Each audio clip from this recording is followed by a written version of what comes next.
notification that I was muted that entire time? Can you guys give me an emoji?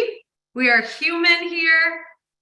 I just want to see, you guys, I just rocked that out of the park. I'm kidding. And here we go. You didn't hear a word that I said, which is too funny. No worries. We're going to take it back from the top. This is the premiere live show of the Be Well at Mel. That is a tongue twister. I hope that as we continue to move on, I get better at saying that. I did not think about that when we came up with the name for the show. But welcome, guys. As you can see, this team behind the scene has been so excited for this premiere launch, and we have an entire show ready to bring to you guys today. Thank you for tuning in. I thought that it would be appropriate to start this very first show off, just introducing myself. I'm Mel. I'm the Vice President of Sales here at Brie Health. I joined this amazing team back at the beginning of this year. I do have a master's in education with an emphasis in curriculum and instruction, and you probably see a little bit of that through my content writing. I'm slightly obsessed with social media in the virtual world, you guys. So I wanted to bring all my experience in the past to Brie Health and hope that we would be able to give back to you guys in the HR community. And so a little bit about me, I actually come from the live event space. I've worked for almost 2 decades traveling the United States as a speaker for Rich Dad, Poor Dad, and Robert Kiyosaki. I've been on large stages with Kevin Harrington and Dean Gracioski, really investing and educating in the real estate world. And with my new position here at Brie Health, I really wanted to bring my past experience of connecting people through an education platform just like this. And so I'm very blessed that the CEO here, Jean, and the COO, Chris, and the rest of the entire team that supported me really bought into this vision of creating this show and launching it to you guys. So we're really, really excited, you guys. I want you to realize I'm here for you. This is to build personal relationships and to connect every single person here, to link arms, you guys. And this is going to be a real, authentic, down-to-earth kind of show where we're just going to share with you guys real life experiences, real success stories. We want to make sure that we're investing in you and you're investing in yourself throughout this next hour. And so let's go ahead and dive in. Today on the very first show, we just kind of want to set the stage of what to expect moving forward. And so right now, we know some of you guys got the memo to register through the Zoom link, which is amazing. My marketing team behind the scenes, you guys, they are on it. You're going to get every bit of notification prior so you don't miss it each week. But for some of you, you may not have registered yet through the Zoom registration link, and that's okay. Right now, out of the gates, please remember this. We are live streaming. So we are live streaming on our social media platforms. We are live streaming on the Brie Health LinkedIn platform. We are also live streaming on my personal LinkedIn platform, as well as we're excited to announce we just launched our very first YouTube channel for Brie Health. So my team behind the scenes, the moderators, are actually going to drop in all of these links into the Q&A. Go ahead and just take a quick moment, you guys, and click on all those links and make sure that you're following them. The reason, I do have a reason for this, is that our team here, first off, I have the best marketing team in the world. So shout out to Sky, our director of marketing, and our content manager, Jeff. I'm super appreciative for you guys. You guys, they create beautiful, beautiful content. But throughout the week in between the shows, I would hate for you guys to miss out on anything that we put out there. Valuable information, insights, studies, statistics, thought leaders, in the industry. And so if you're following us, you'll get all those notifications to make sure that you're connected. So make sure that they're all turned on. Again, go ahead and follow those. But for some of you guys right now, you're not. I see we have a large majority. I'm actually impressed on the Zoom room. So welcome, Zoomers. But for everybody who's on LinkedIn right now, do me a favor. We want to grow and build this community. So if you would share this live stream as we continue to build our audience for the show, that would be such a blessing to all of us. Like it, comment, and then on YouTube, same thing. We're trying to build our subscribers on our YouTube channel as we start rolling out more content in our space. So welcome, everybody. Before we get started, though, I told you this is going to be a show every single week where you guys It's about you. And I want participation. I don't know about you guys, but if you've ever hosted one of these shows or done a webinar or an event, it's really awkward, A, to be sitting in my place by myself without my coworkers, but B, I like interaction. So I want to know who's tuning in. So before we go through this, can you guys do me a favor and find the Q&A box? And we're going to get this question a lot, you guys. In a webinar, the chat box is actually disabled. So you will use the Q&A box. I can see everything you're putting in there. And I want you guys to tell me where you're tuning in from today. Maybe it's the platform, maybe it's your city or state, maybe it's your company that you want to let me know. But I want to personally take a moment to just welcome every single person. Well, one of the people that just let us know where they're coming in from, but I don't have a name, is from Washington, D.C. We have somebody from New York who's joining us. Oh, Phoenix, Arizona. That's where I'm at. We have a hot day here, so stay inside. Welcome. Love names. Sue coming in from Zoom. She is in Fishers, New York. I apologize. Another New Yorker. Our marketing team must be targeting the East Coast, you guys. We gotta get some West Coasters out here. All right, we have another anonymous attendee coming in from Charlotte, home office in Ohio, tuning in from North Carolina, Providence, Rhode Island, another New York. Awesome, guys. Well, welcome. I really appreciate your participation. And if you're on LinkedIn, drop those comments. I'll be sure to look at them here in a little bit and welcome you guys also. Well, go ahead and if you guys see those reactions at the bottom of your Zoom where you could like clap or give a thumbs up throughout the entire show, interact with me so that I know if you guys are enjoying this. And I just wanted to, I bet you guys are wondering, what the heck did you register for? What is this? So before we get started today, this is going to be a live webcast that will stream live. We will have replays in the very beginning, but after that, you guys, to really connect us as a community, we want to just be live for that hour. So you're going to want to calendar block just an hour. I won't ever go over on the show. Sometimes we might end early, but it's every week on Tuesdays at noon Eastern Standard Time. So go ahead and block that off. Again, if it's on Zoom, it's a reoccurring event. You should be getting the notifications. But this show, you guys, is all about linking arms with our community here at Berea Health and our parent company, E&I. Really, it is an inner circle of mental health and HR professionals. We're going to be bringing in top-notch industry experts and thought leaders on the show to really bring you guys a space where we can share personal experiences, success stories, challenges, and best practices. I told the team before we launched the show that my goal is that people walk away with tangible things that they can apply, but two, that it was really worth their investment on their time to block this out to join our team. And so that's our goal here, guys. And we're going to tackle really tough subjects, some exciting topics. We're going to face, what's actually happening in the industry and talk about it and not shy away from it. Make sure that we are giving you guys value.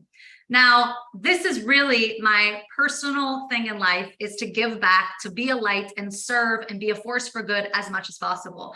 I am very blessed that the team is willing and wanting to do that too through the show. So this is an education-based show.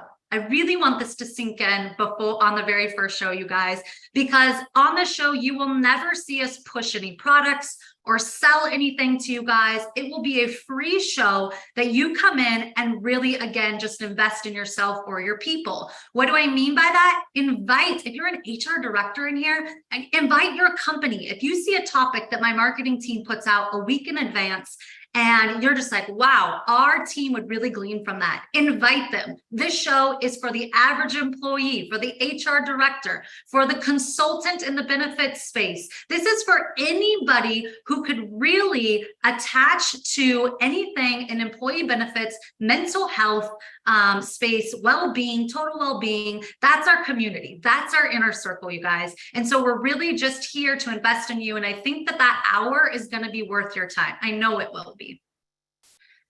I am blessed, and I have to say really quick that I could not be here today without the team behind the scenes. So this show might have been an idea of mine and accepted very quickly by Chris Dixon. I know a lot of you guys watching know our COO at E&I.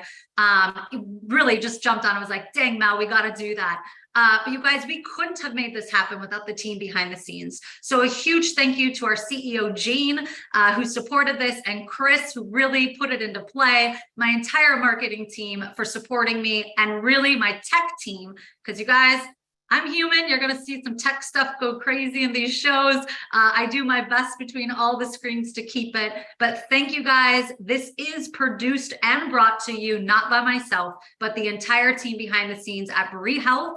You might be wondering what Bree Health is. Bree Health is our new application that we have now rolled out to our existing clientele, as well as all future prospects, where we are providing barrier-free access to the best mental health services on the market. And my team, if you want to learn more about it, you can go ahead and head over to breehealth.com. They're going to drop that website. And at any point, if anything you see on that website, you want to have a conversation about, they're also going to drop, now this is risky, they're going to drop my personal calendar link, and I'm more than happy to talk with you guys one-on-one, just you and I, if you would like to learn more about Bree Health. But thank you guys for producing the show and really supporting us in order to make it what it is. All right, guys, our mission here as a company is really just to bring barrier-free access to mental health and life services at your employees' fingertips. That's what we're here to do. We have a parent company, E&I, which most of you guys are tuning in. You're a client of ours on there, on E&I. And that company has been around for 40 years in the traditional EAP space. And so we're bringing Bree Health as our new innovative AI-driven platform that's bringing life coaching immediately, barrier-free access to your employees. And so that is our mission here, is to really just tackle the hard things that are happening in the workplace and supporting your guys' employees where they're at and when they need us. All right, we have to make our attorneys happy. So just a quick disclaimer before our show actually gets started today. We want to let you guys know that anything you see on each of these weekly webcasts, the content here is proprietary and is property of Bree Health.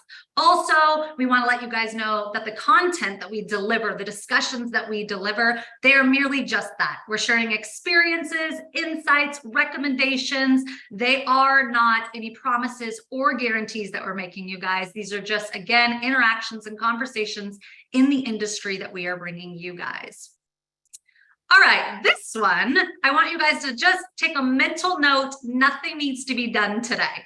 So in the future, as we build the show and we start creating more and more support and interaction with you guys, we'll have giveaways in the future. We'll have some of you guys come up and tell some stories or share some experiences. We are going to have a dedicated spot each week, not this week, but starting next Tuesday, we're going to have a dedicated spot where we call it our Inner Circle Show and Tell. Now you're probably like, Mel, what the heck is this? We want to hear from you guys. We want to celebrate with you guys, especially in the virtual world. We want to connect with you guys. So this is going to be the chance every week. I will prompt you guys during the show to start gathering your stories and positive accomplishments and things that have been happening in the workplace, or maybe they're personal. And you're going to start sharing your weekly wins with us. And we'll pick about 4 or 5 of them to actually all together come as a community and celebrate that positive thing that has happened over the last week. This could be something like, maybe you're an HR director and you guys have had a vacancy posted for a really long time, and you filled it with the perfect candidate and you just want to welcome them. Let's celebrate that. Or maybe it's somebody who implemented a new best practice for total well-being, or you brought in a new well-being program or a new coach. Or you met someone in the industry that you think we should all be connected to. There's nothing off the table or off limits on what you share here. We just, again, want to be able to celebrate you guys and share as much as possible in this inner circle that we're creating here on the show. So next week, I'll prompt you guys to start dropping those in. Keep them short, maybe 2 or 3 sentences, but we're here to celebrate with you guys. All right, drum roll. First off, I want to tell a little backstory about how this first show got created. So I remember talking to our COO, Chris, and I'm like, when would we launch this? How much time do we have?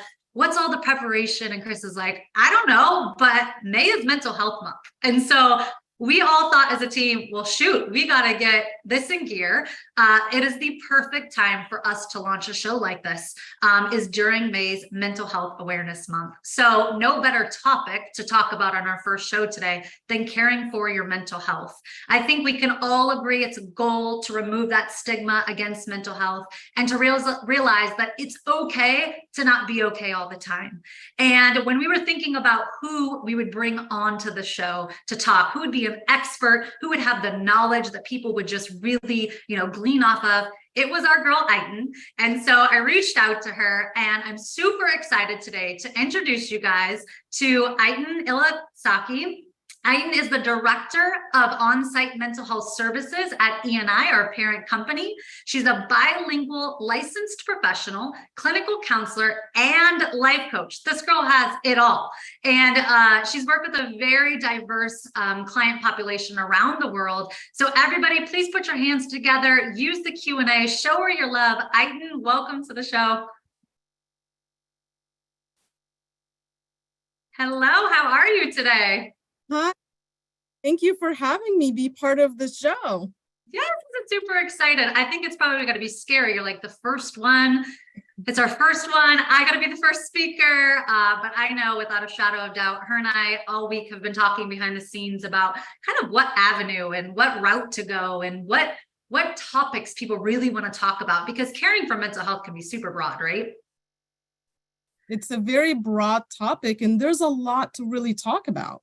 Yeah, so we thought that today, in today's show, we would just do a casual conversation between two people and really just deep dive into some hot topics in the space or with mental health.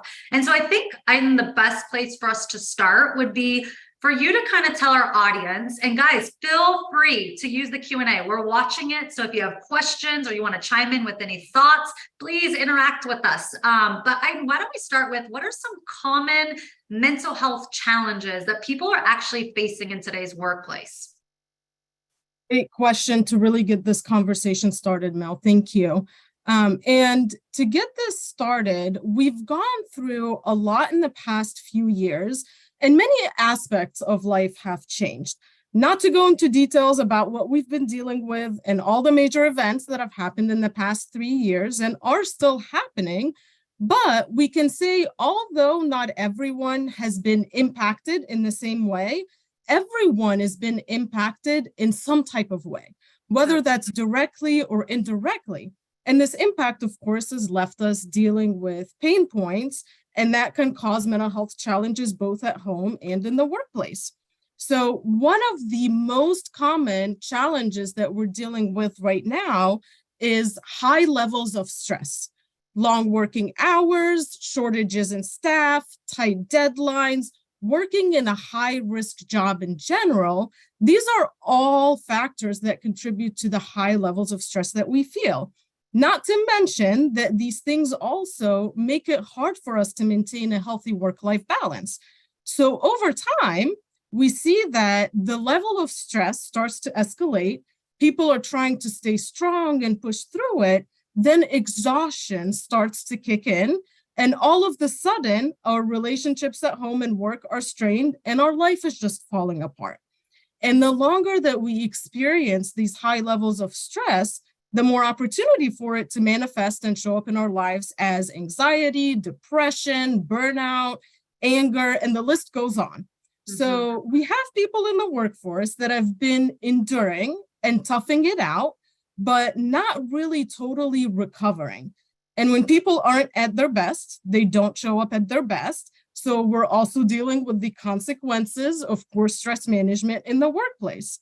And as we know, poor stress management has a significant impact on the safety of employees in the workplace, as well as their families. Stressed employees are more prone to engaging in risky behaviors.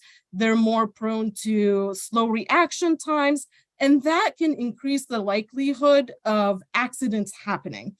Also, carrying stress home can negatively impact our relationships. Stress can affect how a person can interact or how a person communicates with others.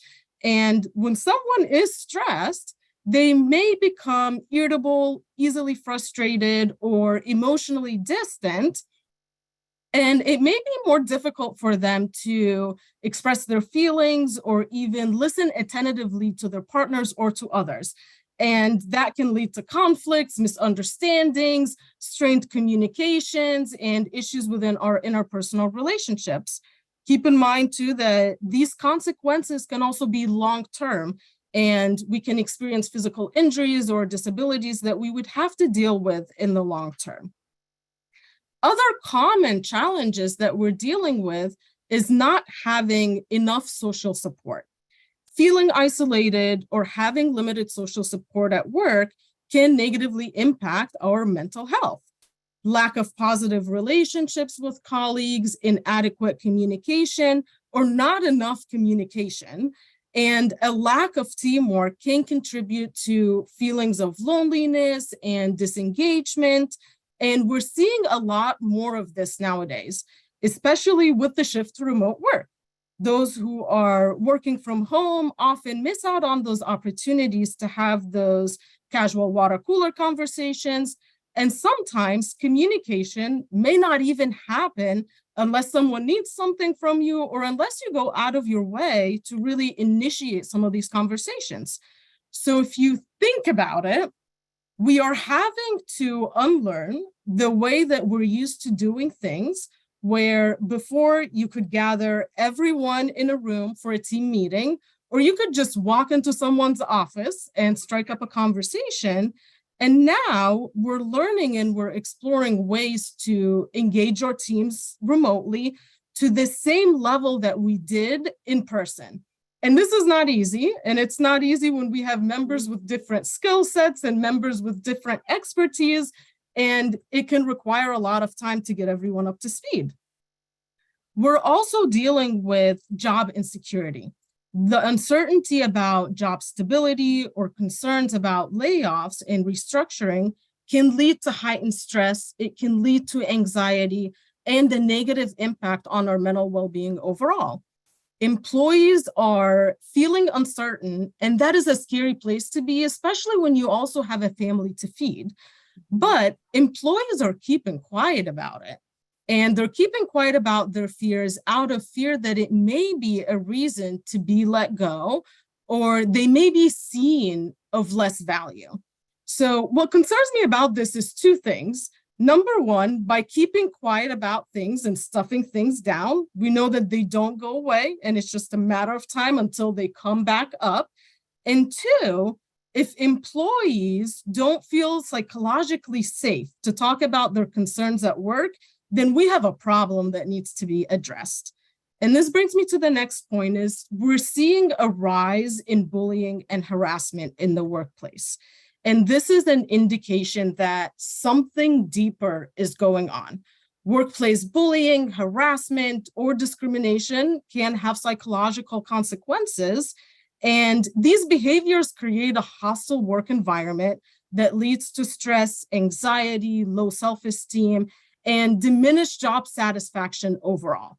So we're also dealing with work-related trauma.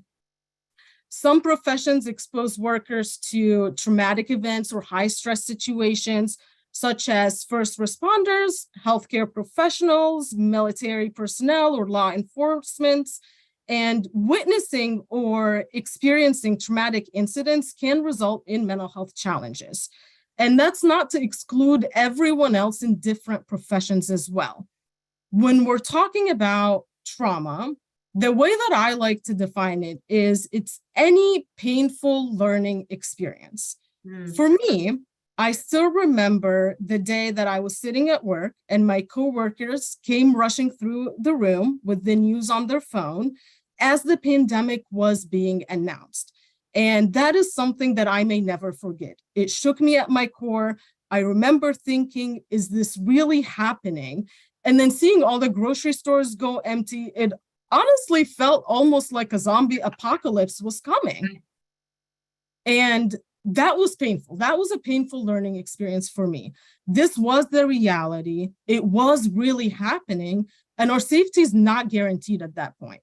So I think it's important for people to recognize what trauma is, because the sooner that it is addressed, the better the outcome. whether that's witnessing patients pass away, fighting for our country, responding to a crisis, or finding out tragic news. It's really important that we attend to that and how it's impacted us. And then the last thing that I'll mention here is the mental health stigma. Although we've seen a decrease in this and it's becoming part of the norm to talk about mental health in the modern workplace, it still exists. And the stigma surrounding mental health in the workplace can discourage individuals from seeking help or disclosing their mental health challenges in general. That fear of discrimination or negative career consequences I discussed earlier can prevent individuals from accessing the support that they truly need in order to heal.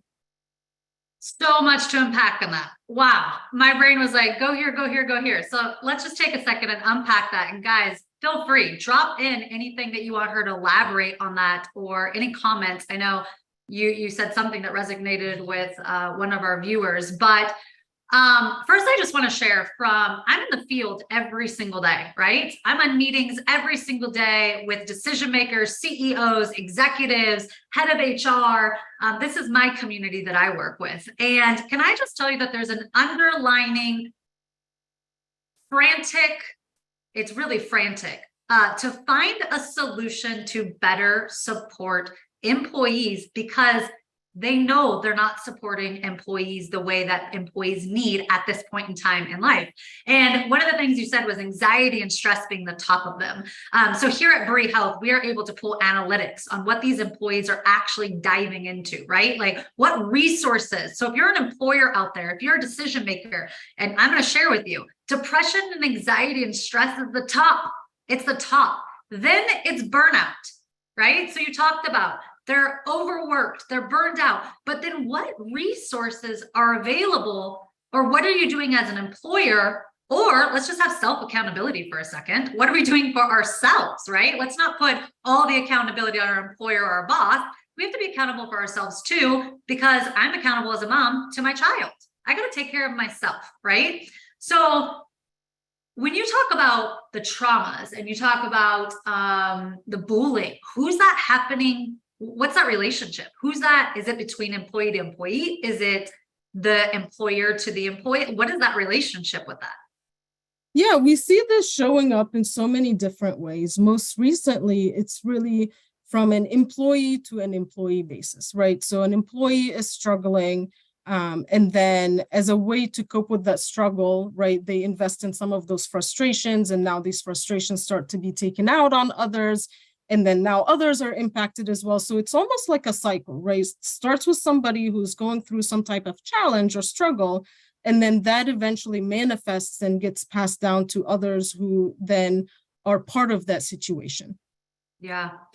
And so, I mean, you guys drop in the chat box, does your current place of employment, whether you're an employee or whether you're a decision maker, do you guys have a program or support system or anything that you guys do to support your employees better with this? And are you making it feel comfortable that it's okay to not be okay? I think that was a big one you touched on, right? Like we all feel like we have to be so buttoned up and life has to be so perfect, but life is being thrown at us all day long, every day, right? Something comes in from the left, it comes in from the right, but we have this high expectation that we're supposed to just have it all together and we can't drop the ball and we got to show up perfect all the time. That's a lot. It's just like that extra heaviness that you're talking about. Those are some really, really great points. Well, why don't you talk to us a little bit about what are some of the signs? So if I'm an employer or if I'm a wife and I just want to make sure my husband's okay, right? What are some signs that people are struggling with their mental health? What does it look like in the workplace? What does it look like in the home life? Right. How do we tell when someone is indeed struggling? There are several signs I'll go over that can indicate that an individual is struggling with mental health in the workplace or at home. But first, I just want to point out that it is important to remember that everyone's experience with mental health is unique, and these signs can vary from person to person. So one of the things that we really look for first is changes in behavior, noticeable changes in behavior that are outside of that individual's norm. So for example, if you have a pretty social person who starts withdrawing from social interactions, we know that something is going on. They're acting out of character. Or if you see someone who has become increasingly irritable, having mood swings, or having excessive emotional reactions that are inappropriate to the situation, and this individual is someone that usually appears to be someone who is calm at norm, then we know something is up. They're going through something. We can also look for observable signs of emotional distress. So things like frequent crying, sudden outbursts of anger or frustration, excessive worry, or expressions of hopelessness. These are all signs. In the workplace, we can look at decline in work performance. So this starts with decreased productivity, and then we start to see some missed deadlines. We start to see increase in errors the employee's making. And then it becomes evident that it is difficult for this employee to concentrate altogether. Then we also look for increased absenteeism or tardiness. So if an employee is frequently calling off, or if an employee is arriving late to work consistently, or is excessively sick and is requesting a lot of sick leave, then we know that something may be going on there. And that goes along with reduced engagement and motivation as well.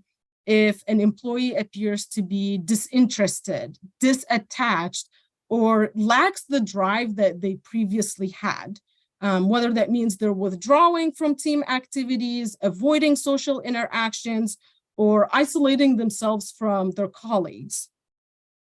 Other things we can also look for is physical symptoms, right? Physical symptoms are important to watch out for because this is the way that our body is responding to things.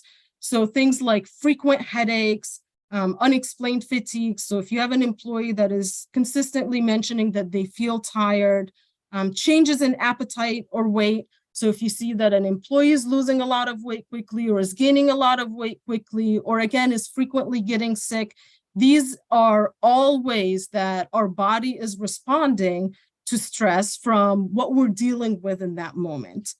And then the last thing that I'll mention here is increased substance use.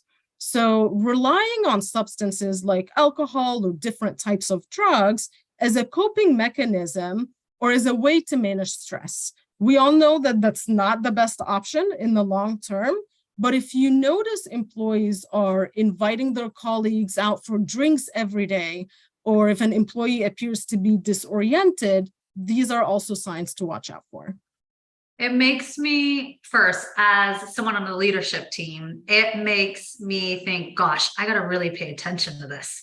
And like, how many of us can honestly say you're walking the floor in a call center or in an organization, or you're going to that company outing and you're paying attention, maybe alcohol's involved, right? At the company outing, and John used to not drink as much as John. I'm just thinking like, we almost have to be conscious as a leadership team to just make a daily observation of our team to see if we would notice these signs. Because the signs that you're saying, I feel like if I saw it, if I was conscious of it and I saw it, I would recognize it.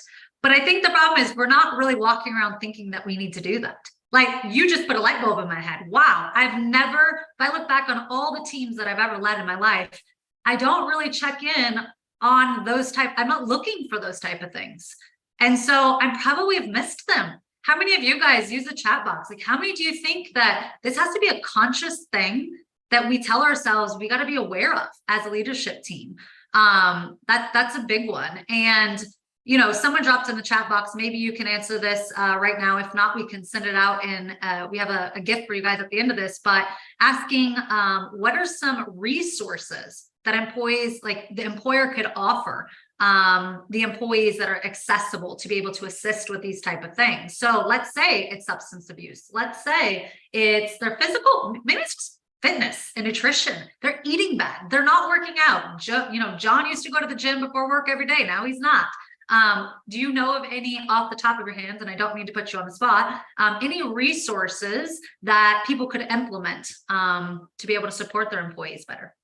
Yeah, absolutely. And I think that's a great question, right? It shows that we want to offer that support to our employees, and we're inquiring and looking for options of what is really out there that we can offer them. And I think one of the most helpful things that we can offer our employees, and I'll talk a little bit about this later in our conversation too, is providing them with educational resources and resources that are tailored to promote mental health awareness. Right? When individuals are aware of the signs to look out for, where individuals are aware of what can I do if I'm experiencing some of these signs? Who can I go to? Who can I talk to?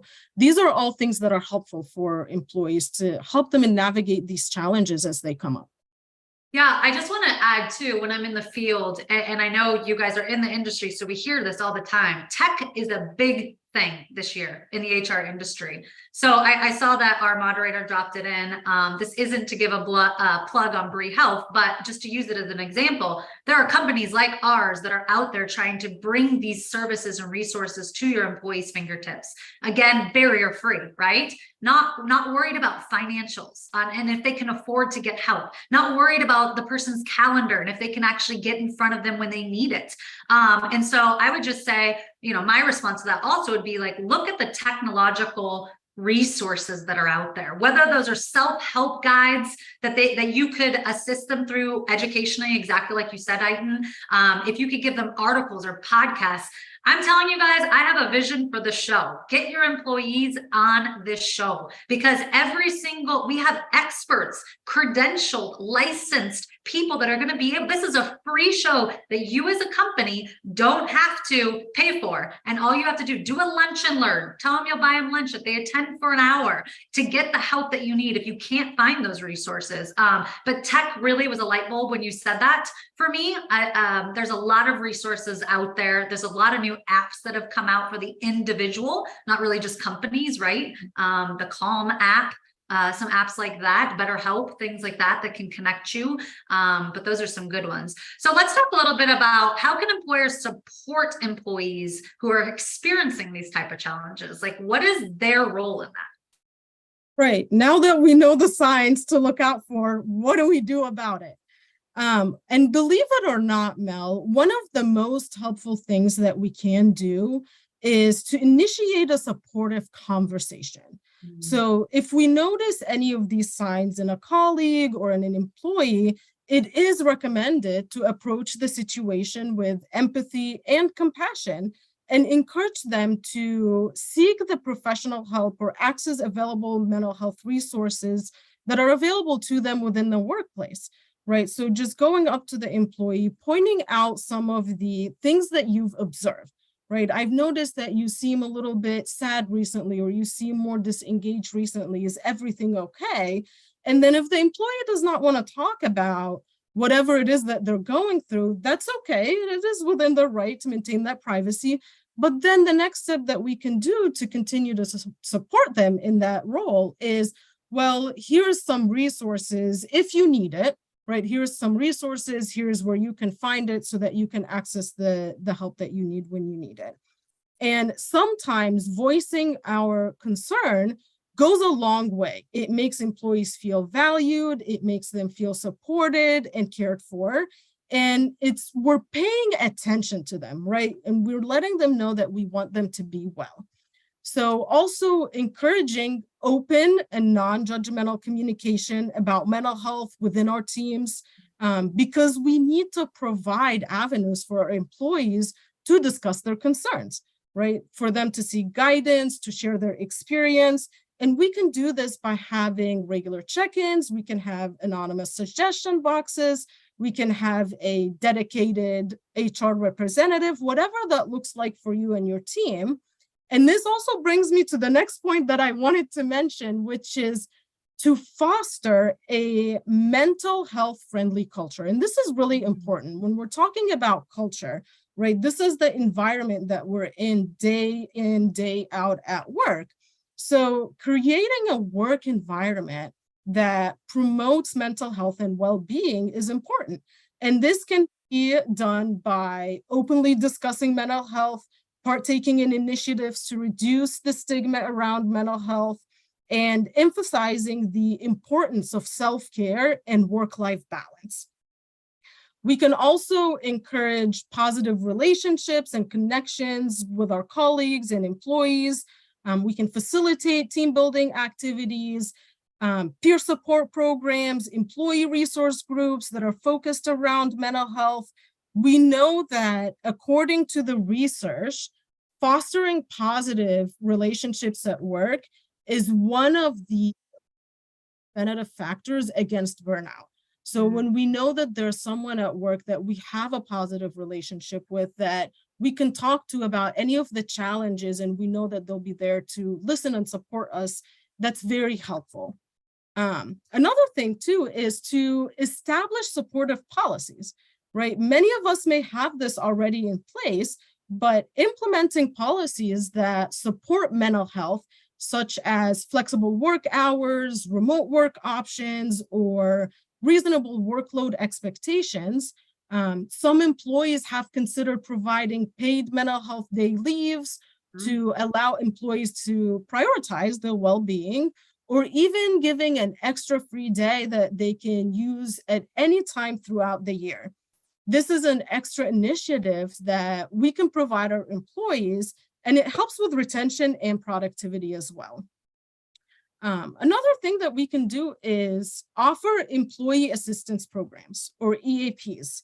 For those of you who may not know or may not be aware of what EAPs are, or for those of you that may be joining us from outside the country, EAPs provide confidential counseling and support services to employees. If you already have an EAP, it could be a good idea to partner with your EAP provider and discuss the support options that they have to provide. Maybe they provide mental health trainings to increase awareness and equip managers and employees with the knowledge and the skills that they need to support mental health in the workplace. And this can include trainings around stress management, resiliency, and promoting a mentally healthy work environment in general.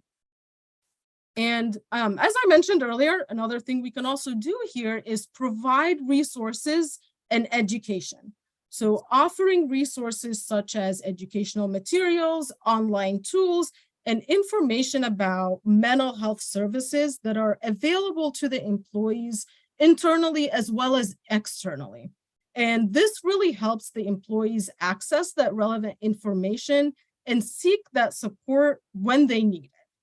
And lastly, we can also lead by example, right? Leaders should demonstrate their commitment to employee well-being and taking care of their own mental health, promoting work-life balance, and openly discussing the importance of mental well-being. So in general, investing in employee mental health initiatives and wellness programs can have a significant benefit for both employees and employers, right? It helps reduce absenteeism and healthcare costs. It helps in increasing engagement and retention and attracting top talent to our institutions, because employees who are mentally healthy are more productive and they're more engaged with their work. Wow, I could have unpacked an entire show just out of that piece, because you guys, if you didn't take notes, I'm gonna prompt my team behind the scenes, because we have a gift for you guys. It's coming later this week. She just gave you so many resources and things that you can implement if it doesn't exist in your place of work today. That was amazing, Aiden.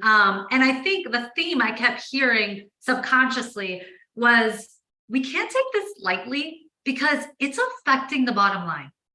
And that's what people have to understand. Like, we have, I always say that I'm a pretty black and white person. I don't have gray in my life. Like, I'm not a gray person, but I have a heart, and then like I have a brain, and my heart is like, cares for the mental health side. It cares for the individual. It wants to invest and mentor and really, make sure that I'm being a light and I'm giving back. And the other part of me is like, wow, how is this affecting our business as a leader? As a leader, what is this doing to our productivity? What is this doing to our culture? What is this doing, causing burnout? And ultimately, This is affecting our revenue for this year, our goals, ways that we're able to invest back financially in our company. We can't.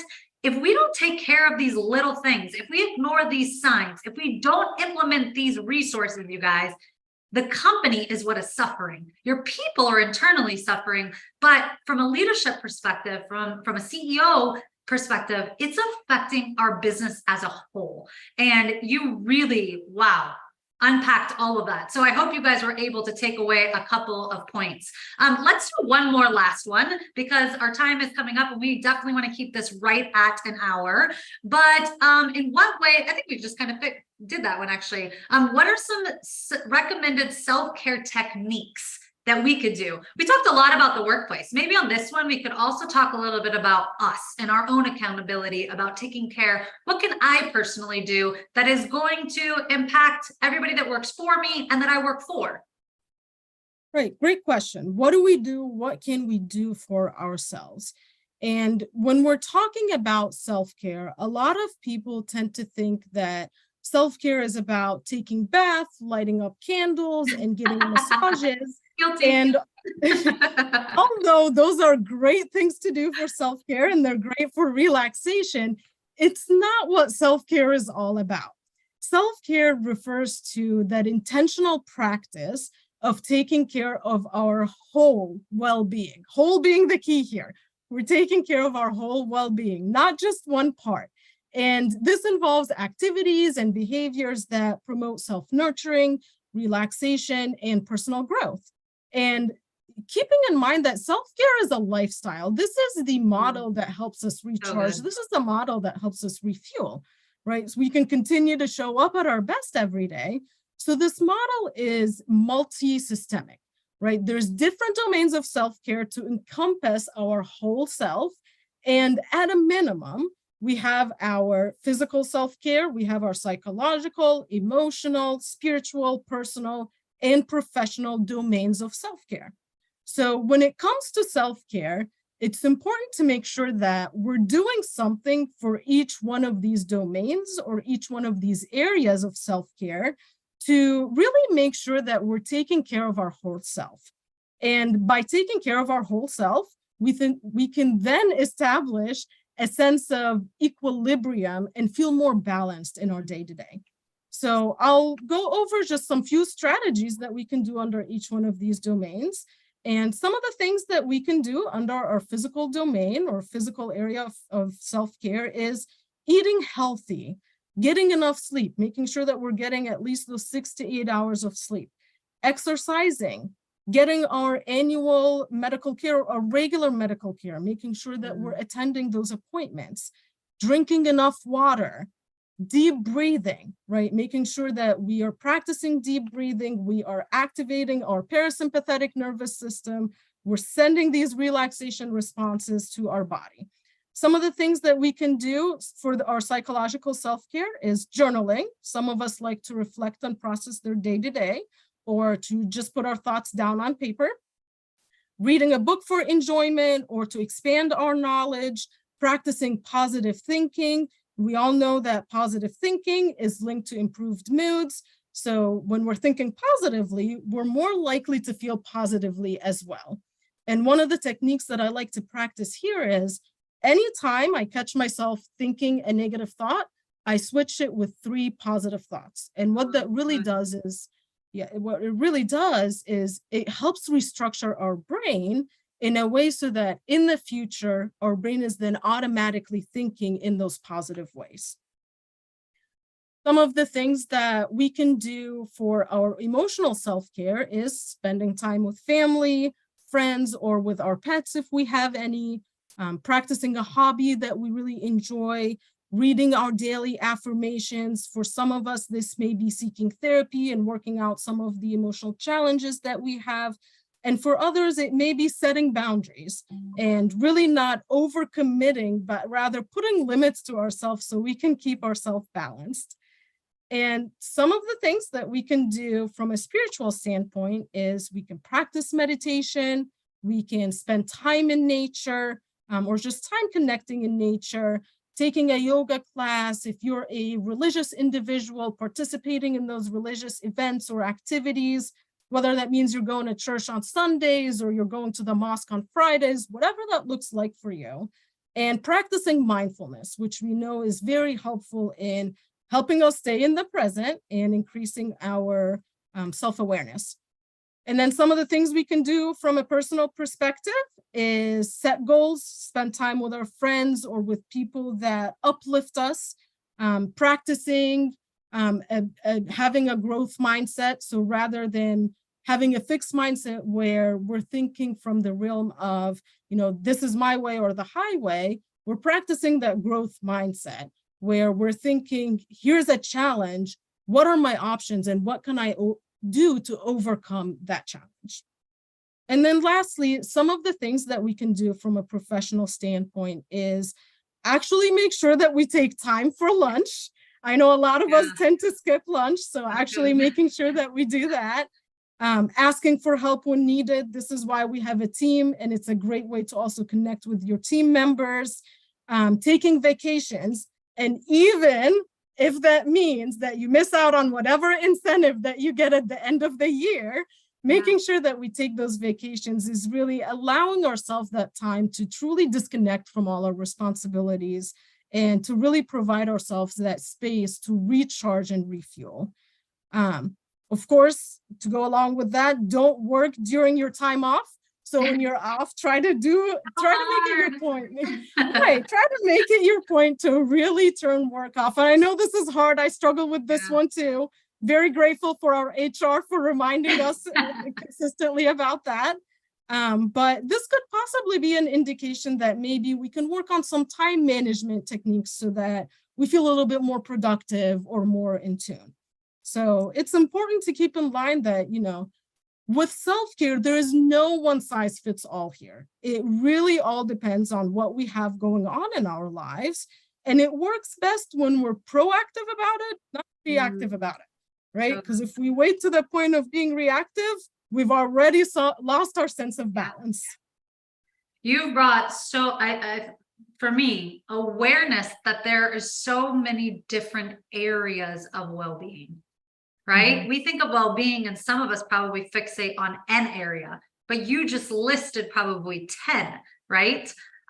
So just being aware that it affects you in so many different areas of your life. Again, you guys, a lot of pressure to juggle, a lot from a leadership perspective to an individual perspective. But my hope today, I'm so grateful and appreciative for you to be here today. Guys, you should be leaving here with at least 20 tips and tricks and recognitions that you could turn around and really spend some time and applying them, not only in your personal life, but in your work life. I thank you so much for joining us today. I'm sure questions are going to flood in. I will make sure to get those to you and we'll get back to them. But guys, we're going to wrap up this first episode of the, let me say it, Be Well with Mel tongue twister.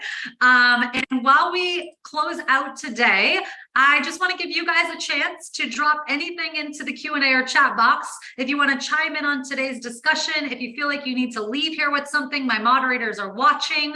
But just go ahead and drop your comments in. I did want to read one that just came in that you guys might find mind-blowing as I did as I was reading it. It says the cost of lost productive time to companies due to mental health challenges is billions of dollars every single year. Mental health will be a $538 billion industry by 2030.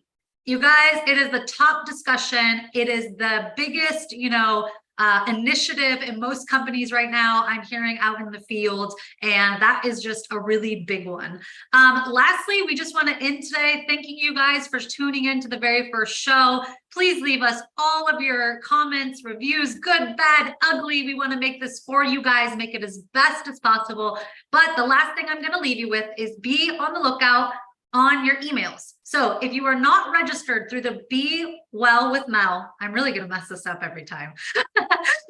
If you're not on the original registration link, which you can find on any of our platforms, you won't be getting the emails. So you've got to get on the email list. The reason why is that our team has compiled everything I just talked about as a gift to you guys for attending the show. We want you to walk away with things after every single show that you're going to be able to refer back to, post in your workplace, all those type of things. So please make sure they'll drop it in a link. Team, if you could do that, just in case they don't have the registration link. I guess I shouldn't send you to go find it. Go ahead and do that so that you guys will get this, and it will be in your inboxes, you guys, before the next show. Otherwise, we will see you on the second show next Tuesday at noon Eastern Standard Time. Thank you for attending and supporting us. We can't wait to build this audience and the show, you guys. Have a blessed rest of your guys' week. Have a good day.